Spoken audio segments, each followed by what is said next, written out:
I'm walking down the street. I do want to say to Doni and many of you in this room that over a very long career in this city, all of you have helped me and my colleagues tell the truth and to try to tell. I may not look like you and you me, but Take my hat off. I'm from South Carolina, so I just... What does this event mean to you, Miss Peggy Morris? Oh, my heart, Happy 20th anniversary. my heart is about loving up on my sisters. Do you know what it feels like to have your sisters in the room? Done. And dare to be different and unique. I'm gonna be the best me I can be by letting His glory shine through. I am beautiful, I am blessed, but not just what you see in the flesh. I'm free from people, free from myself. There's a The doctor lived next door to the janitor, to the reverend, and the lawyer. We were together. Now we get so high and mighty that you create stress for your society because you don't like poor black folks either. That's a health problem. Get yourself together so I can stop being taking care of geriatric people and get back to pediatrics. I thank you, Doni, for all you've done. Let's keep doing it all the more. letting His glory shine through. Dare to be you, dare to be me, dare to be different and unique. I'm gonna be the best me I can be by letting His glory shine through. And I dare you, I dare you, I dare you to be you. First name's Doni, last name's Glover. In it to win it for the long haul, baby. It's Friday. We made it. January 5th. 1 week done. We started this network, blackusa.news, back in December 2020 as a result of COVID. Interviews were very difficult to do. Nobody really wanted to be in anybody's face. I've been wanting to learn how to stream. And lo and behold, Peggy Morris, Sisters for Sisters Network Incorporated, showed up. She invited me on her show, and I learned about this whole thing, StreamYard. Streaming was still challenging, at least for me. I had a learning curve, as has been the case through much of my 21 years running bmorenews.com. I think they call it digital innovation and digital disruption, or innovative disruption, meaning no sooner than you learn one product, they come back and switch it up. Like Microsoft Word. You learn Word, and next thing you know, they come out with the next version, and what was over here is now over there. So they call it innovative disruption. Something's always changing. But nonetheless, we learned how to stream, and I fell in love. And I found other people who fell in love with streaming also, including Doug Blackshear out in Oakland, California. He'll be coming back soon. Tashmere Gathers from New York City. She'll be coming back soon. We picked up some new people over the past couple of months. Rodney Burris. Rodney Burris is a local guy gone national, and now he's come back to this home network, blackusa.news. We're based in Baltimore, for those who may not know. We Be More News is more so our flagship for covering Baltimore. blackusa.news, self-explanatory. We have sought to include voices from around the country, including Joey Noble down in Florida. What's so unique about Joey Noble is that he's paralyzed from the neck down. And so when a person who has no movement from the neck down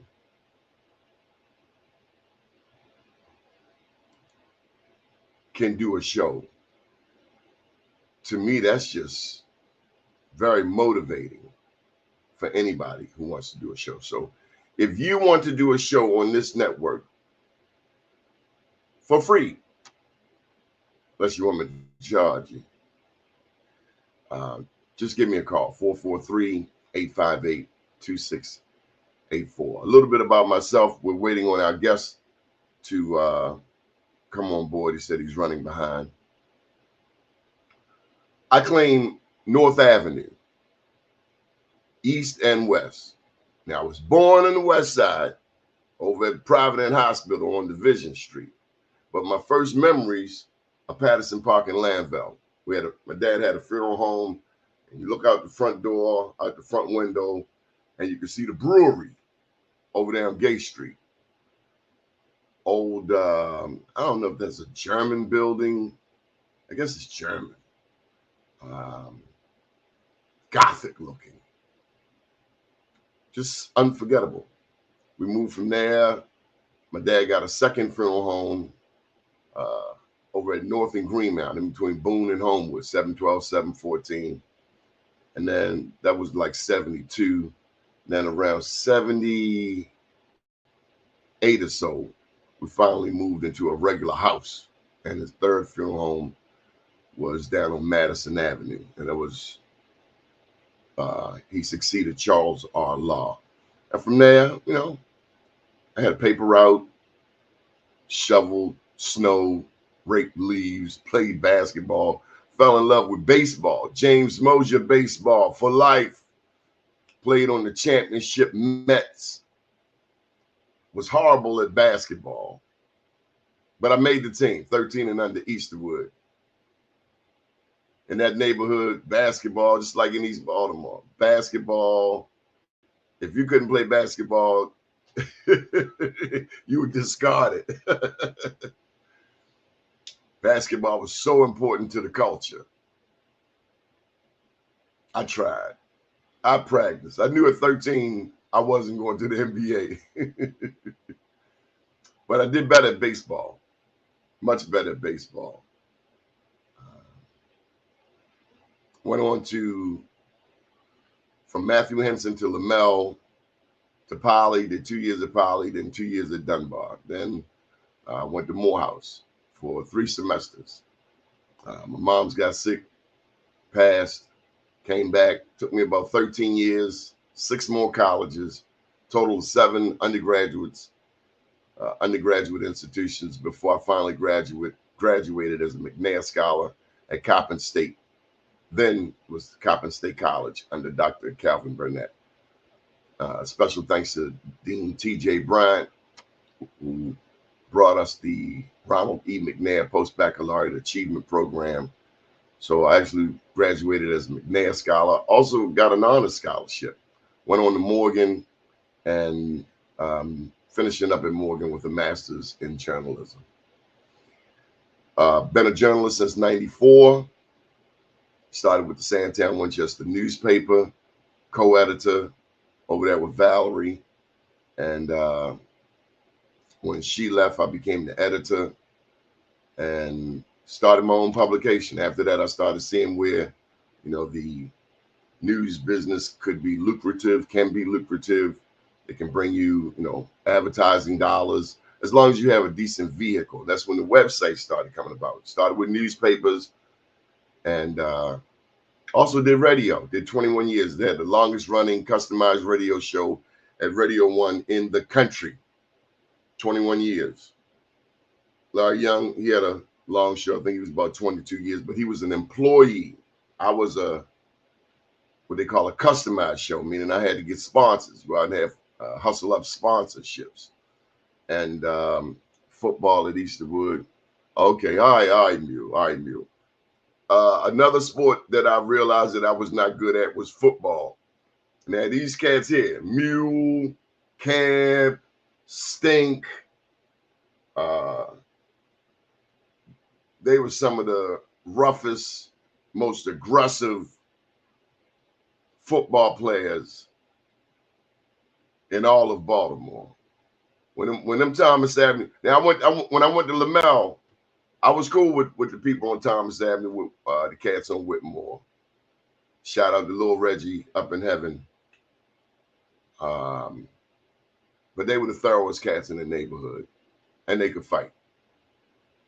And when we went to Lamel, every day at the school, somebody was getting popped. If you travel with them, it was, hey, that's what it was. Somebody was getting popped, and it wasn't going to be me. So it was pop or be popped. So that's what Mule want me to tell y'all about. Anthony Slater. That's his name today, Anthony Slater. We call him Mule. Tell them about football in Easterwood. Somebody was coming off that field with a busted nose. Somebody was coming off there bleeding. Somebody might come off there with broken bones. It was a little too rough for me. I wasn't that big physically. I wasn't that fast, but cats could fight. Oh, they could fight. All right, Mule, enough with that. Thanks from Mule on Whitmore. So without further ado, we're going to bring up today's guest. He made me swim in these waters all by myself for 10 minutes. I was not prepared for that. Good morning, Byron Deese. Byron Deese, I want you to give me a call. We want to bring you on the show. Give me a call, please. 443-858-2684. Okay, today's guest, Carl Frank Stokes, an American politician who represented the 12th District on the Baltimore City Council. He's a former member of the Baltimore City Board of School Commissioners. I really didn't know that part. And ran for mayor in '99. And I'm going off of his Wikipedia page. His background, he was born April 30th, 1950 in Baltimore. He grew up in Baltimore's Latrobe housing project. I don't think I knew that. And attended parochial schools. He graduated from the Loyola Blakefield High School. My great nephew went there, Mr. Stokes, but he graduated there in 1968. And I'm looking forward to asking him about that experience back in the late 60s, Loyola Blakefield. I mean, it's certainly not an inner city institution. And then attended Loyola College. He managed and then owned a retail clothing store, Every Man's Son, and represented the 2nd District on the Baltimore City Council in 1987. We could go on and on for days with his resume. Without further ado, we bring to the forefront Mr. Carl Stokes. Good morning, sir. How are you? Good morning, Donnie. How are you? I'm sorry, running around a little bit, but I'm clear for the last 50 minutes. I apologize to you for the next 50 minutes, actually. How are you doing, brother? Happy New Year to you. I'm doing good. Tell me about 1968. I remember I was 3 years old. Dr. King just got killed. I remember my dad had a funeral home in East Baltimore. The National Guard were soldiered up on the front of the funeral home. East Baltimore, I know you had to, almost like back in the days of Moses and Abraham. Yes. You had to have some blood or a flag or something on the door. Absolutely. To signify that you were legit, you were cool, you were down with the Panthers, so they wouldn't burn your house down. Amen. Well, my housing project. But you were at Loyola Blakefield. I was at Loyola Blakefield. That was the year, obviously, Martin Luther King assassination. So I was at the school. I was one of only 2 African Americans in the school in that particular year.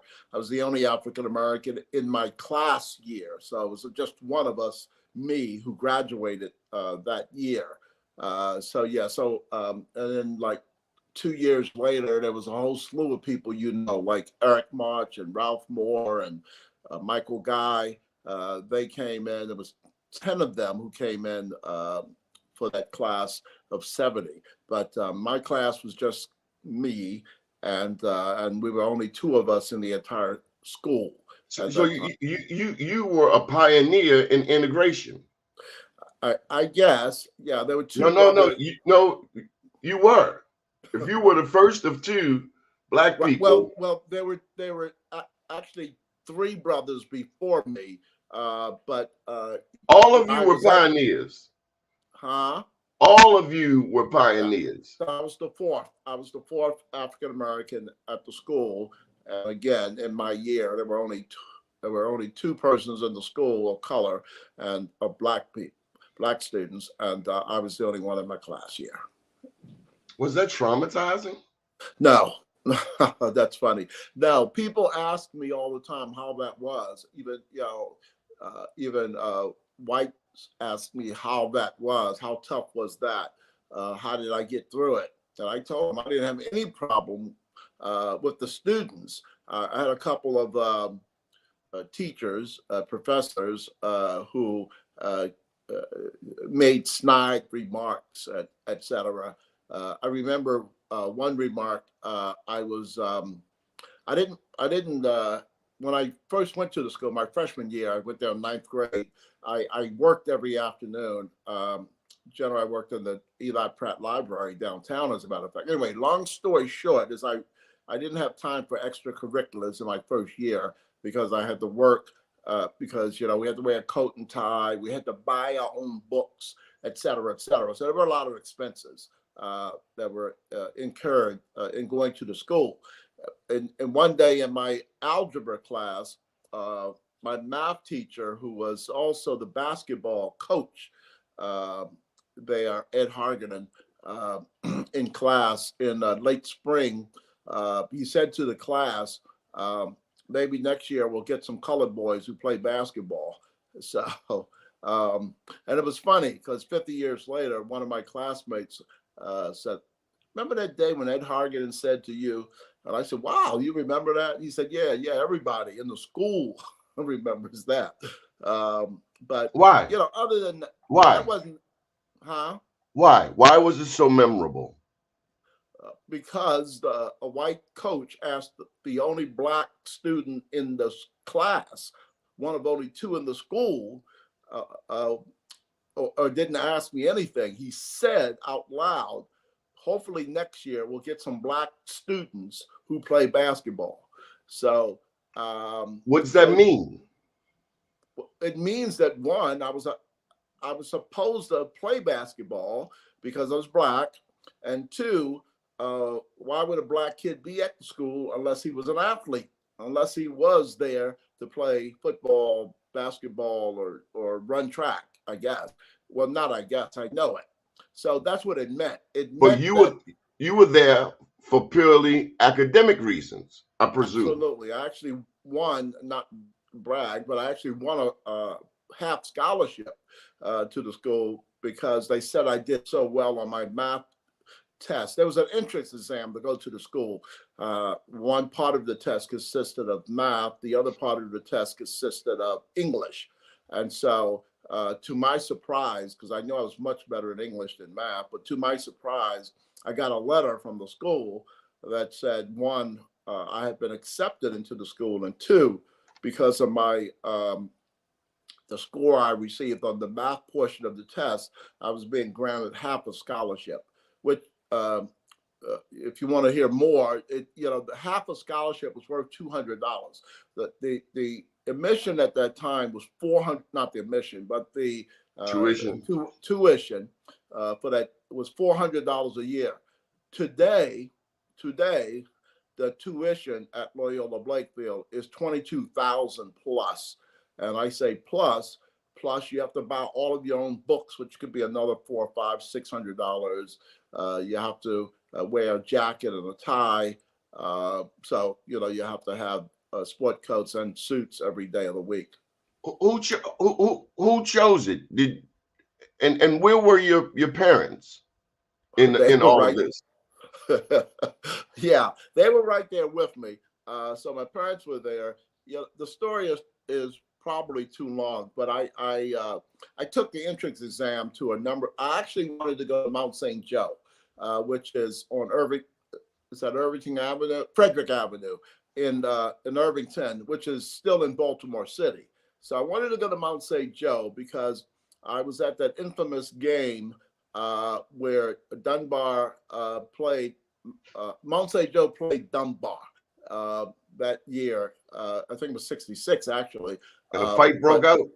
Yeah. So Barry Scroggins was the star for Mount St. Joe, and Barry had this wonderful smile. He would shoot jumpers and score, and then the crowd would sing to him, "Smile, Barry, smile, Barry," and Barry would smile, and they would jump up and cheer. Well, anyway, they played the game at Dunbar, and I was at the game. And by the way, the other part of the story is that Dew Burns, the former mayor of Baltimore City, the first Black mayor of Baltimore City, was my basketball coach when I was 12 and 13 years old at St. Francis Elementary School. We had a CYO, and you're getting a lot of story here, Doni, but we had a CYO basketball team, and I played for the basketball team. Not that I was that good basketball-wise, but Dew talked to the president of Mount St. Joe High School, because we play in a tournament there every year. And Dew said, "You want this boy to come to Mount St. Joe." I don't know if he said anything about me playing basketball there either, but he told the president of Mount St. Joe High School that he would want me to come there because I was a smart kid. That's Dew talking, not me. He said, "He's a smart kid. You should go here." And so I thought I was going to Mount St. Joe. I'm gonna cut the story down. I took a test for Mount St. Joe. I didn't take a test for Mount St. Joe. I took the test for Loyola first, and Loyola. I missed the original test for Mount St. Joe, and I took the test for Loyola. And then Loyola sent me a letter saying I was accepted, and I got a partial scholarship, and my parents were very, very, very happy, of course. And then Mount St. Joe was having their makeup test. So that was 2 weeks after I received the letter from Loyola. I received a letter inviting me to take the test at Mount St. Joe. I said to my father, "I need $10, please." And my father said, "Why did I need $10? And I said, "Because I'm going to take this test at Mount St. Joe and hopefully get in." My father said, "Don't you have a letter being accepted into Loyola with half a scholarship?" I said, "Yes, sir." And that's all he said. And I knew I wasn't going to Mount St. Joe because my dad didn't have $10. He may not have had $10 to give me, but he sure didn't see any reason for me to spend $10 to take a test at Mount St. Joe. And I was already accepted with a half scholarship to Loyola. Are you mad at him about that? No, I'm not mad at my father. Heck no. And I got a very good education. I think that, and I've said this to Loyola, that I probably would have fit in better at Mount St. Joe than Loyola. Loyola was at the time, and generally today, Loyola at the time was a very kind of a high society school. Most of the students who went to Loyola came from Hunt Valley and beyond, and in northern Baltimore County. Purely rich kids. Pretty much. And I knew that Mount St. Joe kids were more city-oriented kids, Catonsville kids, and I knew that they were more blue collar. They were more blue collar at Mount St. Joe. So I thought I would fit in better at Mount St. Joe. I'm not mad because Loyola's education was like top of the line. So I'm not mad that I wound up at Loyola, but I just thought I would fit in better at Mount St. Joe socially. Because I didn't go to any proms. I think I went to one dance at Loyola, but there was nobody for me to dance with. But Baltimore City Public Schools were certainly out of the equation for you. Well, no, they were not out of the equation. I would have gone to well, I won't say where I would have probably gone, but I would have gone to one of the Poly City. All the male schools, yeah, and yeah, I would have gone to one of the all male schools in Baltimore City, but I only know of Poly. Well, both schools were all male at that time. City and Poly were both all male schools at that time. They integrated later, or not integrated, but whatever the word is. They opened it to girls. That's right. That's right. Girls can go to Poly and City these days. But just like 4 years later, after you started? Maybe. I don't remember exactly the year. I don't remember. But anyway, so I had gone. I've only gone to parochial Catholic schools. From kindergarten to the 8th grade, I was at St. Francis Xavier over East Baltimore. Actually, where my school was, my elementary school, Jack Young lives now. So when they tore down St. Francis, they put up Dew Burns and Bob Douglas and other African Americans built the first real housing townhouses in East Baltimore or anywhere in the city. Actually, first African American built townhomes was built over on Central Avenue, Eden Street. Those those streets. Who chose St. Francis for you? Your mother or your father? My mother was Catholic. My father became Catholic. He had to be. In those days, you couldn't marry outside the faith. And so my father had to become Catholic in order to marry my mother. And so my mom and my grandmom, or my maternal grandma, they were already in St. Francis Xavier. They were Catholics. And in the Catholic faith, that's funny you say who chose it. In the Catholic faith, they baptize you at 2 months old. They don't give you a choice. They definitely are going to hold on to you. So I had a baptism at 2 months old at St. Francis Xavier. So my parents chose it, obviously. I mean, so yeah, my parents were Catholic, and so my parents chose St. Francis. So fast forward to your days at Blueford, Drew, Jemison, your thoughts, your when you were bitten by the bug to build a school for young boys. Would you say that your rearing, your educational background was a motivational force and I remember when you and Kevin Parson and how important it was. Yes. And O. Emery, how important it was to create Edwin an institution for young men. I remember the fundraisers that would come. Yeah, thank you. Yes.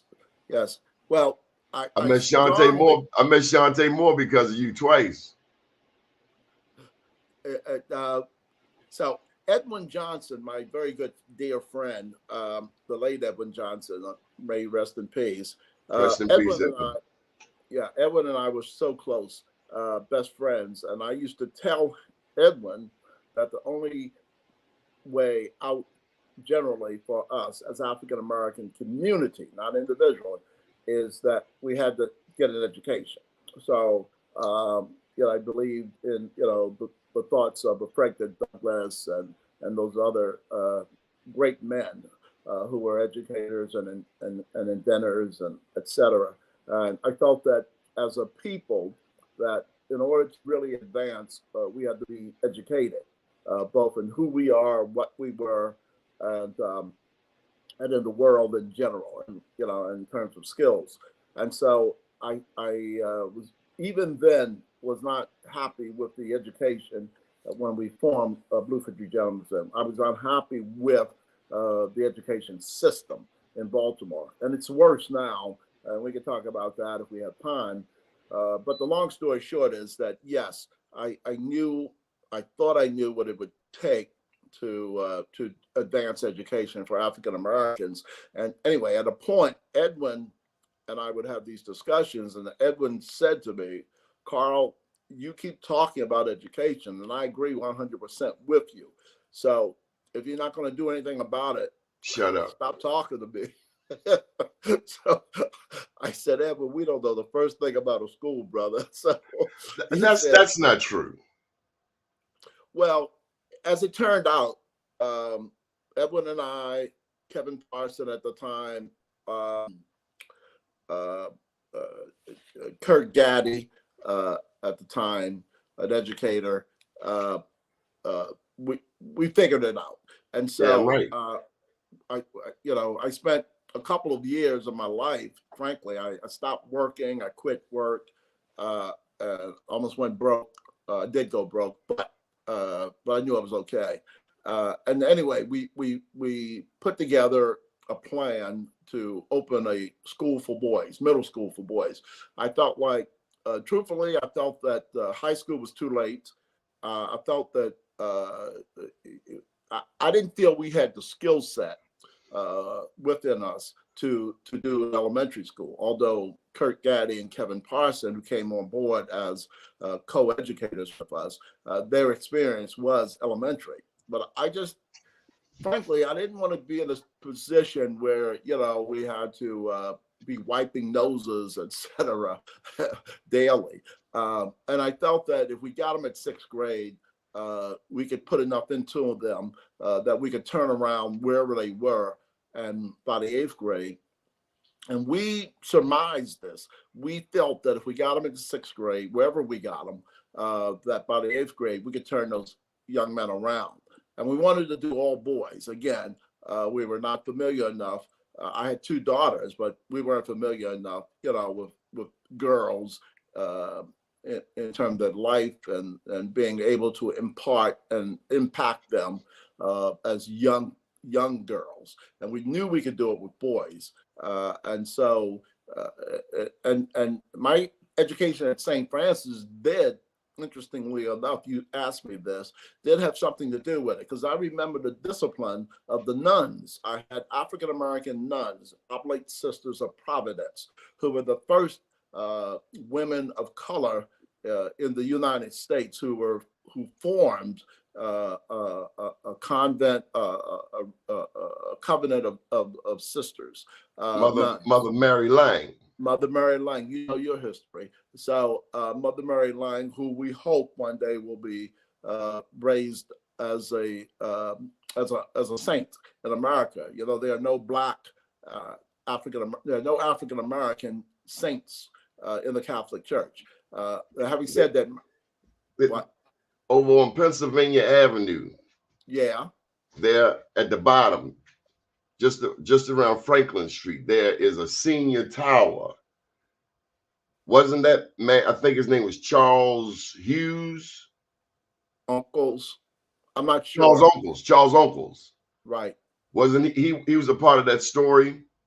Yeah, he's a part of the story. He's one of the first African-American priests. And by the way, if I can, I'm going to finish this story, but I'm going to tell you a story that you're going to fall down on if you don't know it already. So the priests who taught at Loyola, who do teach at Loyola Blakefield, are Jesuits. And Jesuits are known as the great educators in the world. But Georgetown. Like Georgetown. They're self-appointed. They call themselves the greatest, so everybody else says they're the greatest. So here's the quick side of it. At one time, the Jesuits owned slaves in Maryland. Really? And yes, they owned slaves. And the Pope told them to free the slaves. The Jesuits said no. And I'm cutting this story back. But eventually, they never set the slaves free. But there was a point where they sold, I think, 173 of their slaves. They sold them. They wouldn't set them free. And they sold them, and the money they used, Georgetown was in great debt, about to close. They took the money they used from the sale of the slaves and paid their debts at Georgetown University and kept Georgetown open. You can look this up. You can read it on Georgetown's website. You have to look around for it. But a group of students wrote this story up. And so the history in Georgetown. Now, here's the most surprising part of this whole thing. This is where I'm going to fall out my chair. Oh, okay. Is this where I'm going to fall out my chair? Yeah, the Georgetown's second president, the one who brought Georgetown back, because Georgetown was about to collapse. The one who brought Georgetown back almost reinvented Georgetown and was able to take it forward. Their president was black. Here's the deal. He was passing. They never knew he was black. It was a long time after he died that they found out that he was a black man passing. His Wow. I'm blocking on his name for some reason, but Uncles reminds me of it. But you know, his brother was also a priest. His brother was a darker complexion than he was. He was so fair that you know, he never told them anything different, but they assumed he was a white man, but he actually was a black man. And you can look that up on Georgetown site. So it's, you know, Patrick Healy. Patrick Healy. You got it. You're good at that. It was right. There was Father Healy, and Father Healy had a brother who also named was Healy, who was also a priest. He wasn't a Jesuit, but Patrick Healy was Georgetown's second. And they didn't know it. And they didn't know it. That was like, that's an amazing story. It is. Because, Wow. And there's another part of the story. He hired his mother, who was a former slave. His mother was born a slave. He hired his mother to be the cook in the administrative kitchen. And he never told them that this was his mother now serving them, cooking and serving them in the kitchen at Georgetown University. Wow. That's a heck of a story, man, isn't it? Wow. That is a story for you, boy. No doubt about it. Wow. Mr. Stokes, tell me about, okay, I don't understand. This is modern day, 2023. I don't understand how Baltimore City students, now I thought it was 16,000. It was been brought to my attention that it's actually 22,000. The per pupil expenditure here in Baltimore City, 22,000. Yeah. How is it that we have $22,000 per pupil expenditure in Baltimore City? We have a school CEO that's making 6 digits. I think she makes what, 250, 300,000. Yeah, it's around 300. It's more than 250. Yeah. How is it that she is not receiving the ire, you like that word, the ire that a Marilyn Mosby received? And she's producing an inferior product from what I see, according to Fox. Well, I'll tell you, you don't have to believe Fox. They are killing more black children than the murder rate in Baltimore City. The school system is. And I don't mean to be dramatic about that. They're killing these kids' lives because they're not going to have much of a life going through 12 years at Baltimore City Public Schools. I will be a group of kids who are doing well, who will do well, who could do better. Frankly, there are about 23 schools in Baltimore City out of 100 and close to 180 who you would send your child to and think, you know, that they would get a good education. As you know, Donnie, the #1 population of citizens who are leaving Baltimore, according to the Census Bureau, are middle income parents, black parents who have children, who have decided that they cannot send their children to Baltimore City Public Schools, and pretty much they can't. They can't. You cannot send your child to Baltimore City Public School if you have any hope that they're going to get an education. And so this is something that bothers me greatly, Donnie. They just took a poll of what are the problems in Baltimore City, and of course, crime was first, and water bills, and then the top 10 of issues that have to be or should be addressed by Baltimore City elected officials.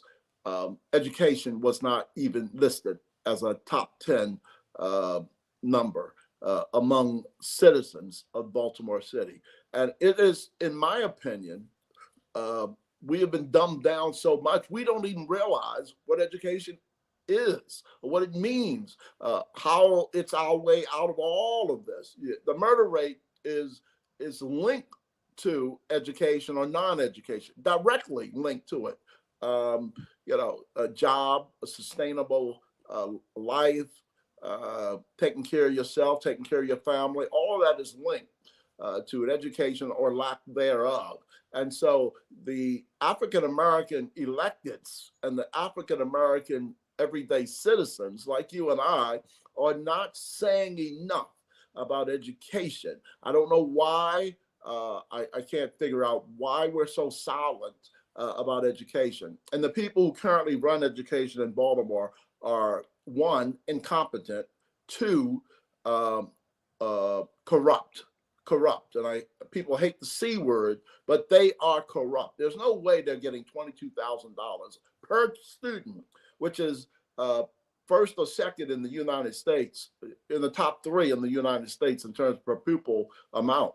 And they can't educate the kids. We did it. Edwin and Kevin and Kirk and I did it. With much less. Yeah, about 9,000 per student when we did it. And it wasn't that long ago. But this is directly correlated to the school to prison pipeline. Oh, it absolutely is. I don't know if it's an urban myth, but it has been said that by the fourth grade, people make decisions on how many more prison rooms, how many more prison rooms to build, how many more cells to build, by looking at how well your fourth graders are. If your fourth graders, if 80% of them, 90% of them, 70% of them are not doing well in fourth grade, start building the prison cells, because first, they're not going to do 12 years, and they need room for these kids who are on their way to a criminal life. What do you think of these young people doing carjackings? They get locked up, they go to baby bookings, and then they are released right back, only to continue this egregious cycle, this repetitive cycle of getting arrested and then released, arrested and then released, arrested and released, to the extent until their own parent says to the news station, my child should be locked up. Right. What is that? Well, first of all, it's again the non-intervention that we're doing for families in the city. Listen, when we started our school, Doni, smarter people than us, than the four of us, said to us, you won't be able to succeed with your school, because we said that by 8th grade that they were going to be at parity and beyond. That when our kids graduated from our 8th grade, even though they would come to us with 2nd and 3rd grade reading levels and math levels, we said that when they graduate in 3 years, they will be able to go to any private or public high school that they wish to go to, that they would have choices, that they would not have to just go to their zone school. If they wanted to go to their zone school, fine, but they would be able to go to any private or parochial or a public school that they wish to go to. And educators told us that we would not succeed because unless we could pick our own children, and we said, no, we won't pick our children. The children will pick the school. And if they want to come here, we'll see that they can come here. And so that's what we did. And we had a lot more kids apply. We had a lottery system, but every kid who applied to Bluford Drew Jemison, we took into the school, even though we were over our lottery limit. We still took the kid in, and we didn't tell everybody, but we took the kid in. And of course, what happened at the school is that we decided that we had to intervene, and people told us, and I took a long way to get here. Educators told us that we would not succeed in our goal of these kids being at par when they graduated, because we would not be able to beat the family, would not be able to beat the neighborhood, that these kids would go to home every evening and I hate the way some Black educators, some, not most, not all, but some Black educators who were living, the good middle income and upper middle income lives were telling us that these kids' parents were no good, that these kids' parents were the reason they were be failures for the rest of their lives.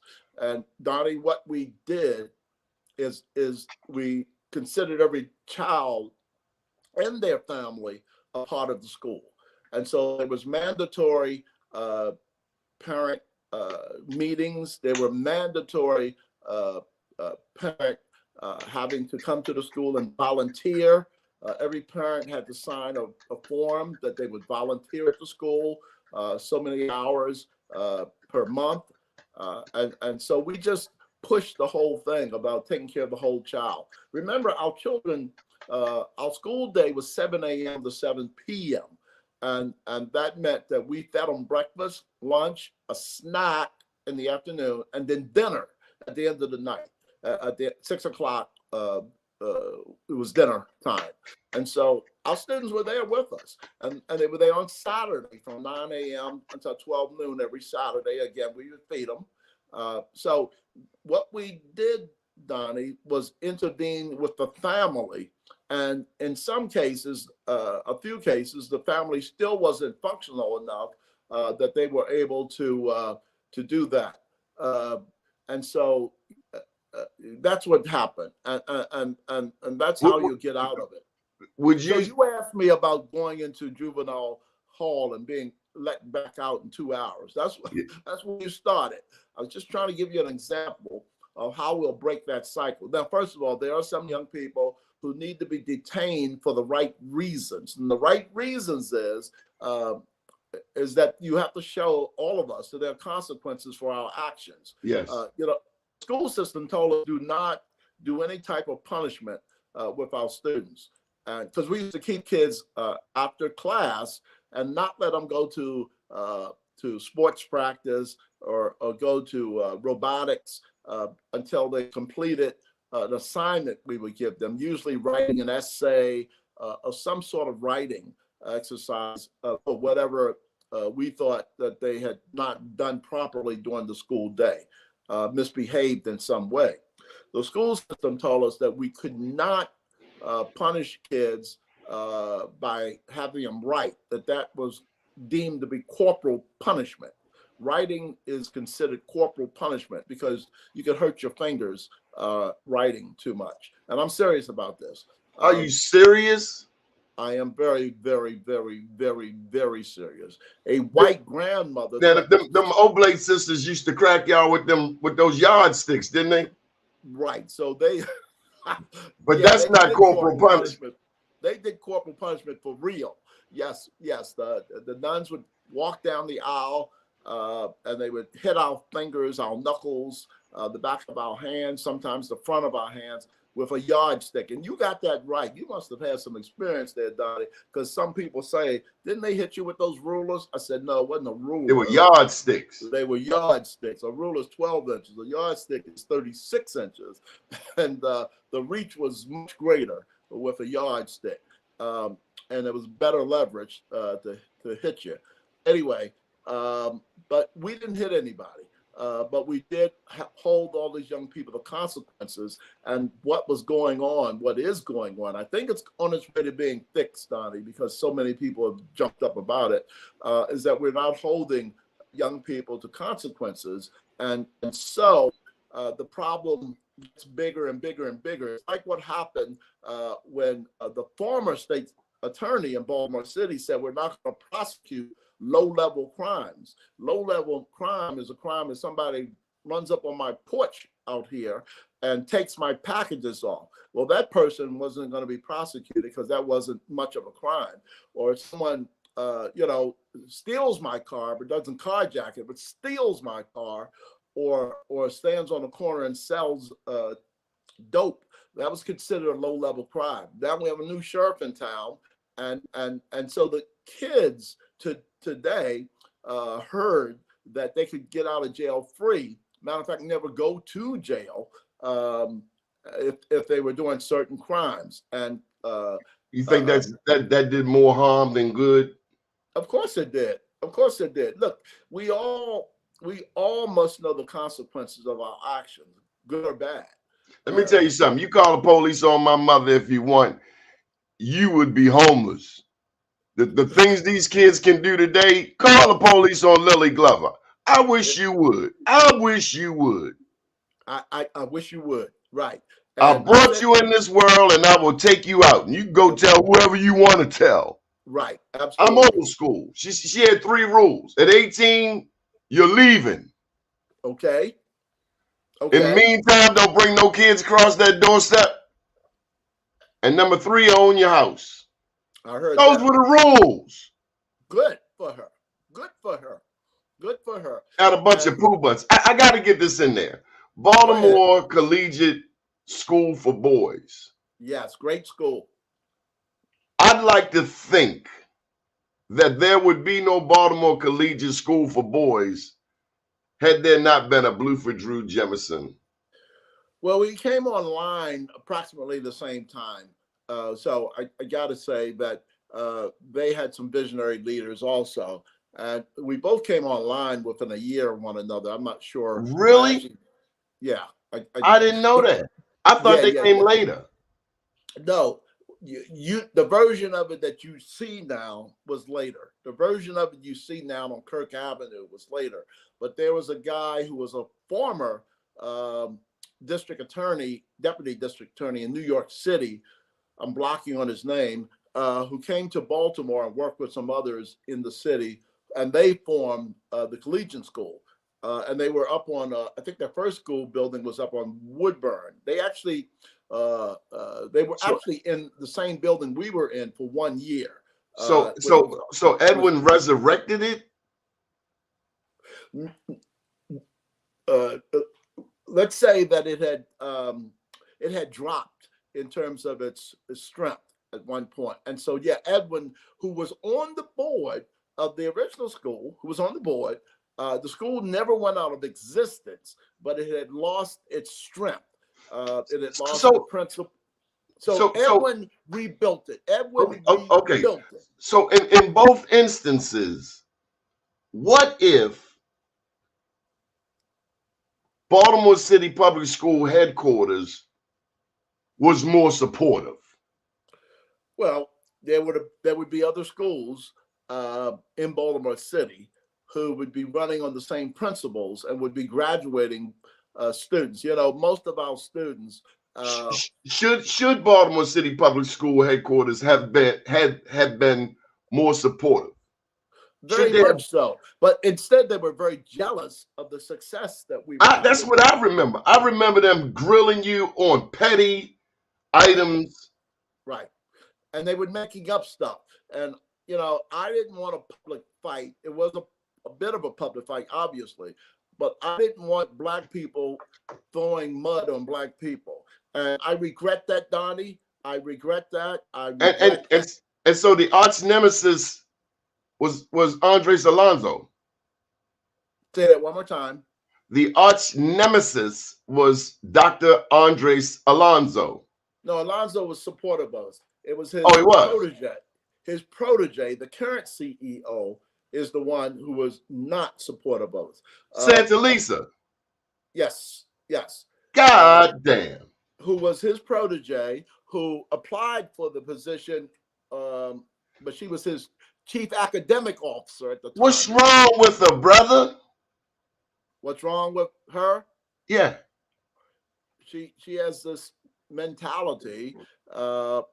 See, this is not personal. It never has been personal. I speak to her whenever I see her in the way that I always do and would, but she's incompetent. You know, the school board rejected her application to be the CEO the first time. Then why did Brandon give her an award? I'm sorry, I'm talking over you. What did you say? Why did Brandon give her an award? I don't know. You know, you want to hear something really crazy? I once asked an elected official who was African American, I said, why don't you guys, I didn't tell her to throw away. I said, why don't you guys look more closely at what's going on in the schools and try to make sure that things improved? And he said, well, we can't go after her. I didn't say go after her. He said, we can't go after her because she's a Black woman. And I said, They want. I got tongue tied. I said, do you know that 85% of the students are Black children? Do you know this? And they just looked at me like I'm a fool, right? And so what we have is, unfortunately, a situation where Black people are protecting Black adults who are not educating Black children, who don't care about these Black children. They don't care, Donnie. People ask me, what's the crux of the problem? They don't give a damn about these poor Black kids because they think, meaning the adults, think that they're in another class. They think they're in another class. They realize that they're Black and the children are Black, but they think that these children, for the most part, who attend our schools are poor, ignorant children of poor, ignorant mothers and fathers. So they just think they're in another class. You know, they're what the Greeks, but what would Harriet Tubman and Frederick Douglass think of these upper class Black folk who have failed to serve the everyday Black person? Well, I think we all know they would have thought harshly of them, very, very, very harshly of them, and I'm sure would have condemned them for this. For thinking that they're in the house, what I'm referring to, for thinking that they feel that they're over the field niggers because they're house niggers, right? And they are. That's what they feel. They feel they are the house niggers, and that they are better than the field brothers and sisters. And I know they feel that way. I've been with them.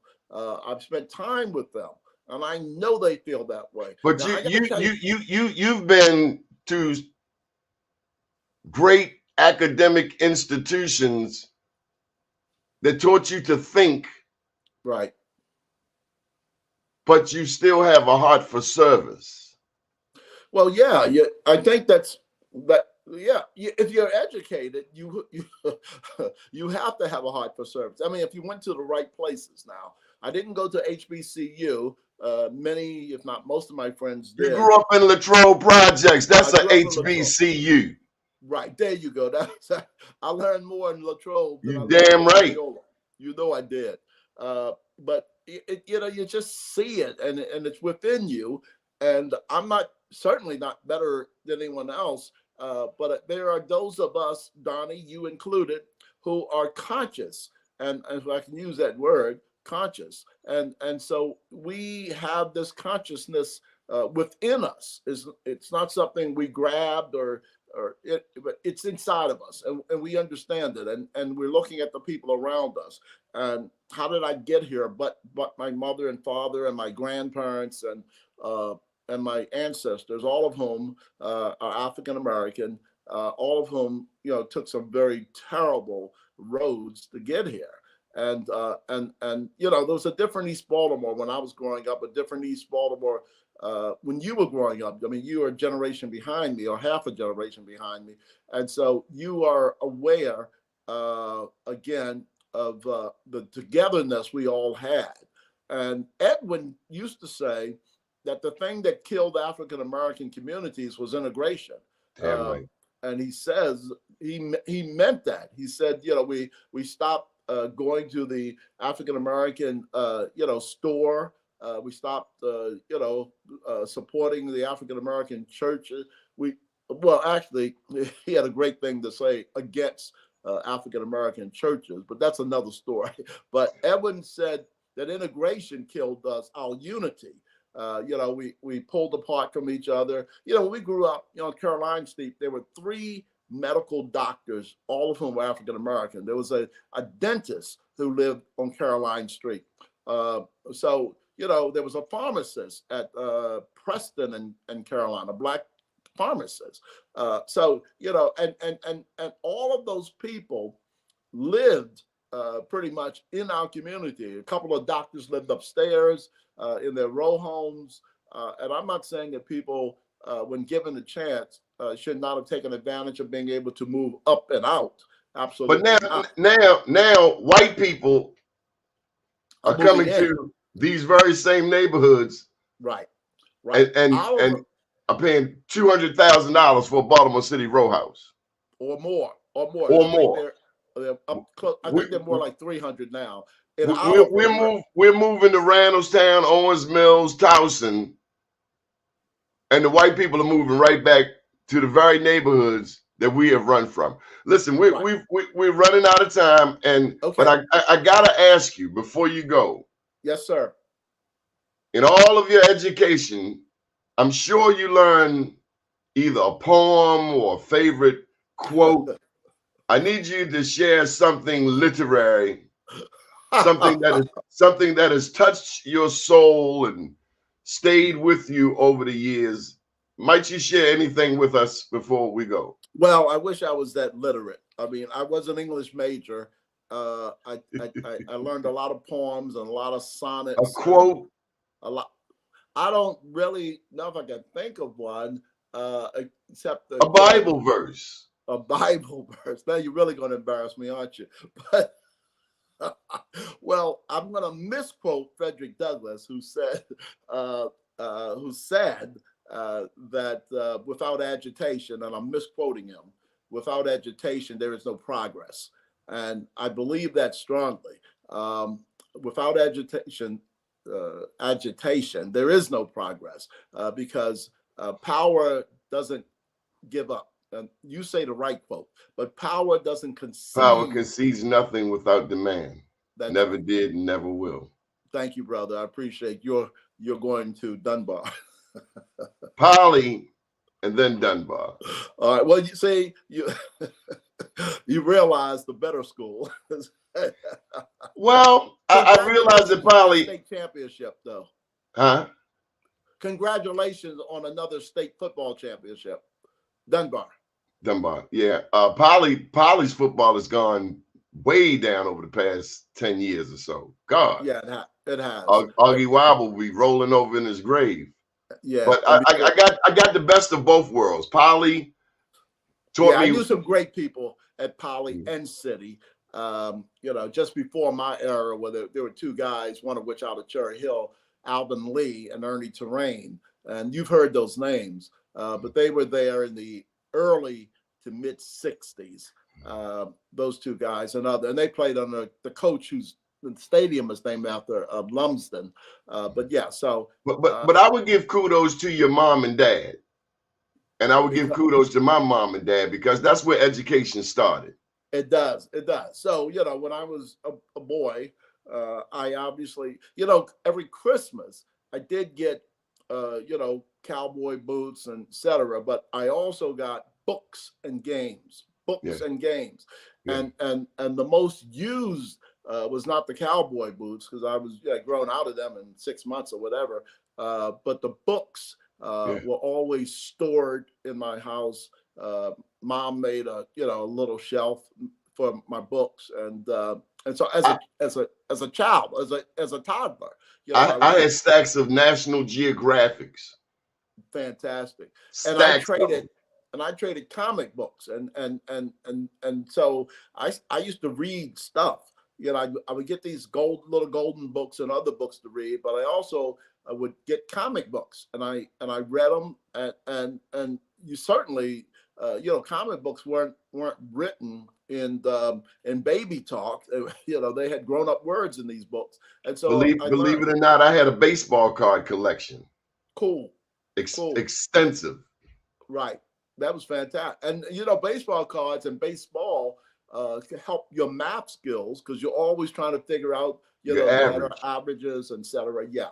So those types of things, that if you have them in your life, they help move you and prepare you for when you actually go into your formal education years. It starts at home. Yeah. My parents were great educators. Neither was an educator, but they were educators. Certainly, and you know, a part of some of the problem of schools and parents is that schools think they're smarter than parents, and they certainly may be more educated than some parents, but they're not smarter than parents. Parents know better, you know, how to determine how the children are tracking in terms of education. Okay, so we got to get out of here, but I forgot to ask you who are you supporting for mayor? Of what? Mayor of Baltimore. May 14th, we got an election. Brandon, you got Sheila, you got the white lady in Fells Point. Vigna Raj will probably get back into it. What we looking at? Who you like? You still with Sheila? I haven't decided yet. Honestly, I probably lean toward. Well, I'm not even going to say that. So I haven't. I don't know yet. Okay. I'd like to hear. I like to hear the plan. Oh, Bob Wallace. Yeah, Bob Wallace. And I've talked to all. I'm very close to Sheila. I'll see Sheila tomorrow at Agnes Welch's service. She's at St. Edward's at 11 a.m. tomorrow morning. St. Edward's over in Poplar Grove. And that's at 11 a.m. tomorrow morning. And there is a viewing tonight, if I can mention this, Donnie, on your show. Yes, please. There's a viewing tonight from 4 to 6 at March Randallstown Funeral Home on Old Court Road. I can't give you an exact address because I don't have it in front of me. But at the March Life Center, there's a viewing tonight of former Councilwoman Agnes Welch. And so what will she be remembered for as a council person? Constituent service. I think most of us who are going to be remembered, you know, there may be some big bills every once in a while that some of us throw out there. But I think Agnes was old school in that she delivered constituent service. Those were three member districts at the time, right? Yeah, there were 3 member districts. And so at one time, I think she served with Kwesi Mfume and Michael Mitchell. And so, you know, that was a hell of a lineup, those 3. But I think the one who probably, I don't think the other 2 guys would mind me saying this, who was, you know, most known in terms of constituency relations and feedback and, you know, being on the street. And not that the other 2 guys weren't the best and most eloquent of speakers and statesmen, but I think Agnes would be known as the one who really could, you know, be called by name easily on Poplar Grove, and Emerson Avenue. Good deal. Mr. Carl Stokes, we thank you so much for joining us. Anything that you'd like to add? Are you doing any more radio? I may be doing a little bit, Donnie. I don't know. Between you and I and all of the listeners, you know, I'm in a place where we're not celebrated, to tell you the truth. And there are. Say it again. I'm in a place where we are not celebrated. Yeah. In terms of where I'm, you know, spending some time doing media, and it is the. I don't want to get it terrible. I don't want to close a door or close a window to myself. But folks, it's different. I would imagine it's different. They're more right than I am. And when I say right, I'm not talking about right or wrong. I'm talking about right or left. I'm talking philosophically, politically. It's a beat up Baltimore place, and kind of like Fox. Yeah, kind of. So well, I don't buy it. In. So it makes it difficult. So I don't buy it. But Donnie, I appreciate you. I appreciate all of your media. I appreciate you. You've always supported me. Well, I try. You're one Black Democrat who has always supported me. Let me tell you, Black Democrats got to be some of the cheapest in the world.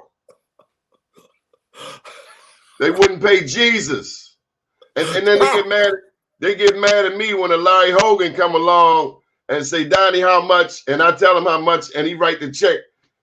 What do you think he's gonna get? He's gonna get top notch. Boyd Right. Rutherford. Boyd Right. Rutherford did more for Baltimore City than many, if not most, of our black Democrats. Look at Coppin. Yeah. We started the Bob show Earl. off talking about Thomas Avenue, Whitmore Avenue, all of that area. Right. All of my friends used to live there. Now that area is Coppin State. Yeah, Bob Ehrlich, the Republican. Bob Early, 4 Mike years, Steele. only had 4 years, only had one term because we ran to the other white guy, and Bob Ehrlich put more money in Coppin State than all the governors in the whole entire history of the state of Maryland. Bob Ehrlich, in his 4 years, put more money into Coppin than the total amount of all governors in the history of the state of Maryland. Bob In Ehrlich. 4 years. In 4 years. In 4 years. And so, you know, obviously go up there and look at that. And see his legacy. I don't know if there's an Ehrlich Hall or not, but I know there should be. There should be, because he did. And a lot of that was a stand-up guy named Tony Fulton, former delegate. The late Tony Fulton was and Nat Oaks also. You know, these are two rebel kind of guys. But I can tell you that those are two. I can't leave out C4. Huh? I can't leave out C4. Okay, and C4. C4 is that. Yes. So those are stand-up African Americans who stood up, and when they had the power to use it. And I got to tell you, Matter of fact, C4 took more of a hit than all of them. Yes. Yeah. They crucified him. They did. They To the extent that he lost his damn mind over that. All right. Well. All right. But those are black legislators, and there are few black legislators today, locally or statewide, who are willing to make that stand. Black community. Now, here's the thing, and I know we're out of time, Doni. No, but okay. But how is it that black power brokers, political, are not flooding the black community with resources? Why aren't they flooding the black community of resources? Now, I'm going to tell you, some black electors are going to tell you how much money they're putting into the districts. And they are. And they're doing a good job by their standards. But the white legislators are pouring money into their districts. And in the case of Baltimore City, black electeds have enriched the Greek community. Well, I guess I shouldn't get started. But all of the harbor East, Harbor Point is built by you, Doni, and other black Baltimore citizens. Tax It's dollars. built by us. Tax dollars. Absolutely. If there are 8 projects in Harbor East, 7 of them are subsidized by tax dollars. And they would have been built otherwise. It's not as if that's not prime real estate, and they didn't need one taxpayer dollar to build them. But because black electeds were giving them money, well, if someone's giving you money, Doni, are you going to say, you know, I don't want it? I don't want it. See, now I'm glad you said that, because that's what I've always loved about you. You ran a business, every man's son. Right. You have not because you ask not. Right.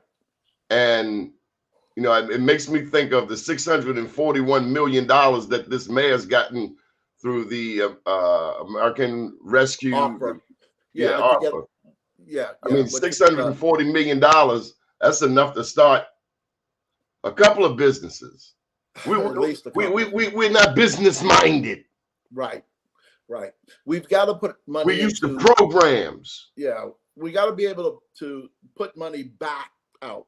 You know, we can't do all poor people's programs. What's that dude down there? Kevin Plank. He came with a business mentality. Right. And now Port Covington is now Baltimore Peninsula. It's all about business. We don't think business. Right. It's only about business. And and you know, you can't produce anything, you will have nothing. You'll run out if you just, you know, suck in and pour it into whatever nothingness without having a revenue source coming back. Then you have nothing. You got to be able to sustain. And so, yeah, That's one thing I learned from Boyd Rutherford. They want self-sustaining programs. They you know, if they give you money, they want to know that you're going to invest it, right, and create a profit, be able to hire some people, right, be able to create some jobs. That's America. That's business. That's capitalism. That's capitalism. I got to ask you, have you been following the Middle East? The October 7th raid onto Israel, the retaliation on the Gaza Strip. I just learned early this morning that what's really at stake is, now you know about the Suez Canal. Of course. But they're trying to build another canal which would favor Israel, and to the tune of $1 billion a year. Wow. And because without those waterways, the ships have to go all the way around Africa. Right. Takes 10 days. Costs go up. Right. And you know, you think of Britain, France, Israel. Right. Right. Those waterways are important. You're right. If they have to go around the Cape of Africa, the Horn, then that's 10 extra days. 10 extra days. That's a lot of time. But Israel wants the Gaza Strip because they want to run a canal straight through those people. The Palestinians are the black people of the Middle East. Absolutely. They all are, but they don't want to call themselves that.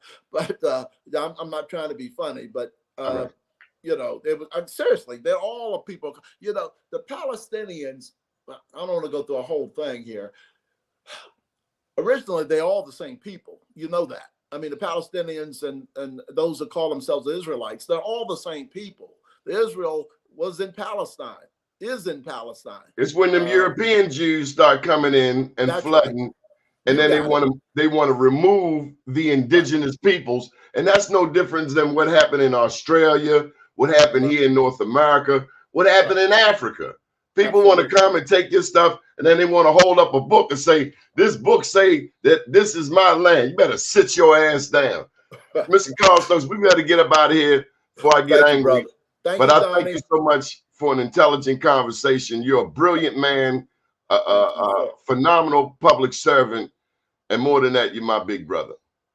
Thank you, Donnie, for your efforts continuously over the years, man. You just keep doing it. You're unapologetically black. There's no doubt about that. And I appreciate you. I appreciate you. There you go. I am Black Wall Street. I appreciate you so much. And thank you for not only giving me some recognition with your awards, but all of those African-American and non-African Americans that you have saluted, over the years. We appreciate you, man, and we're proud to stand with you. That's the mark of good people, man. When you stand with other people who are Jesus Christ and revolutionaries, you know, a lot of people run from you, man. A lot of people run from people like a Jesus Christ because that's dangerous. Even Peter, his main man, said, "No, I don't know that guy." Yeah. So, well, I'll tell you two people who are not running from me, and they're your daughters. Oh yeah, my girls. They ain't running from me. They're gonna stay close to you because they're gonna pull you up in case you say something bad about their dad. Say something about my daddy. Say something. I'm actually meeting Carla around at Terra Cafe in about an hour. We try to have, you know, lunch or dinner together. Me, you know, the girls, sometimes individually and sometimes both of them together. So I'm actually meeting Carla later this morning. I'll tell her you asked about them. Please do. Much love. All right, brother. Thank you so much. Thank you, Mr. Carl. Man. Much love. And we'll talk. And again, I would just want to send my love over to Pete and Tiffany Welch, son and granddaughter of Agnes Welch. Good deal. Thank you, Mr. Carl Stokes. Be well, brother. Bye-bye. Good morning, world. Good morning.